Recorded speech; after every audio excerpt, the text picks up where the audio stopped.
আসসালামু আলাইকুম ওয়া রাহমাতুল্লাহি ওয়া বারাকাতুহু। সুপ্রিয় দর্শক ও শ্রোতা, আমরা আজকে আপনাদের সামনে হাজির হয়েছি ঈদ-এ মিলাদুন্নবীর উপলক্ষে। আগে আমরা এটা জানার চেষ্টা করব যে এই ঈদ এবং মিলাদ এই দুটো জিনিস আমরা কোরআন ও সুন্নাহর আলোকে যাচাই করার জন্য সচেষ্ট থাকব বিইذنিল্লাহ। প্রথমত, ঈদ নবী সাল্লাল্লাহু আলাইহি ওয়াসাল্লামের জন্মকে কেন্দ্র করে বলা হয় সব ঈদের শ্রেষ্ঠ ঈদ বিশ্বনবীর জন্ম ঈদ। নবী করিম সাল্লাল্লাহু আলাইহি ওয়াসাল্লাম তিনি দুটো ঈদকে মসনুন করেছেন, একটি হলো ঈদুল ফিতর আর একটি হলো ঈদুল আযহা।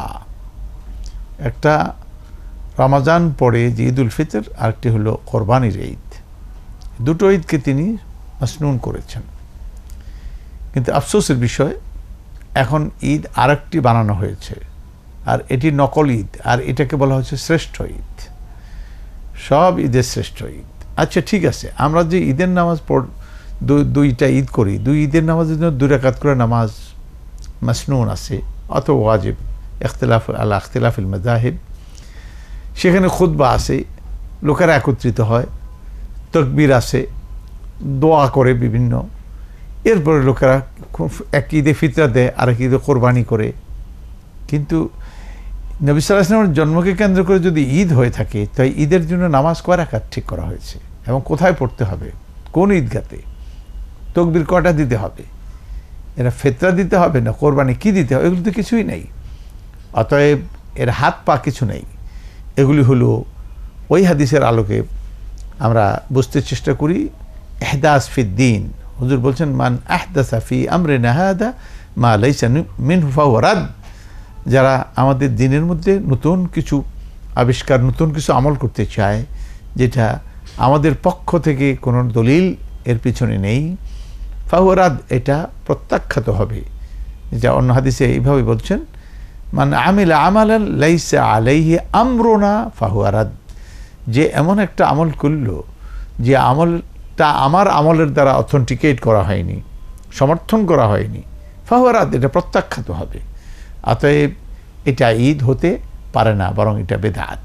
এটা 1 নম্বর। 2 নম্বর, মিলাদ, ঈদে মিলাদ, মিলাদকে কেন্দ্র করে ঈদ করা হচ্ছে। এই যে মিলাদ মানে জন্ম, জন্মকে কেন্দ্র করে এই যে সাংস্কৃতিক তৎপরতা নবী সাল্লাল্লাহু আলাইহি ওয়াসাল্লামের জন্মকে কেন্দ্র করে, তাহলে এবার আমরা একটু দেখি এই জন্মকে কেন্দ্র করে এই ধরনের অনুষ্ঠান করা, এগুলো অমুসলিমদের সংস্কৃতি। যেমন আমরা হিন্দুদের সংস্কৃতি আমরা দেখতে চাই, তারা জন্মাষ্টমী তারা কি পালন করে, জন্মাষ্টমী, এটা হলো শ্রীকৃষ্ণের জন্মদিবসকে কেন্দ্র করে জন্মাষ্টমী তারা পালন করে। তাহলে এই যে ঈদ এবং মিলাদ, এটা ওই দিন তারা অনুষ্ঠান করে, এটা ঈদ করে, এবং মিলাদ জন্মকে কেন্দ্র করে। অতএব ঈদে মিলাদ হলো তাদের, এটা কাদের, হিন্দু ভাইদের হলো যে তারা তাদের শ্রীকৃষ্ণকে তার জন্মকে কেন্দ্র করে করে।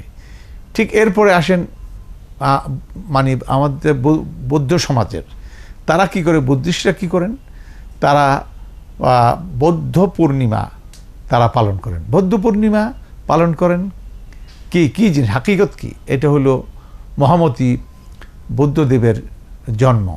সুতরাং তার জন্মকে কেন্দ্র করে, মিলাদকে কেন্দ্র করে তারা ঈদ পালন করে। এটা হলো আপনার কি বলে বৌদ্ধ পূর্ণিমা।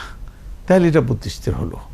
এরপরে আসেন খ্রিস্টানদের কাছে, এরা ক্রিসমাস দিবস পালন করে। এই যে দিবসটা কি, এটা হলো তাদের ইয়ামুল মিলাদ, মানে মিলাদ দিবসে তারা ঈদ করতেছে, অনুষ্ঠান করতেছে। এটা হলো খ্রিস্টানদের। ঈসা আলাইহিস সালামের জন্মকে কেন্দ্র করে।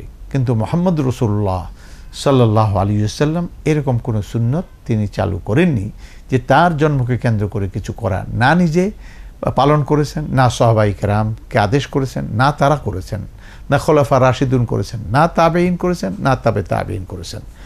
অতএব এটা সুস্পষ্ট বিদআত।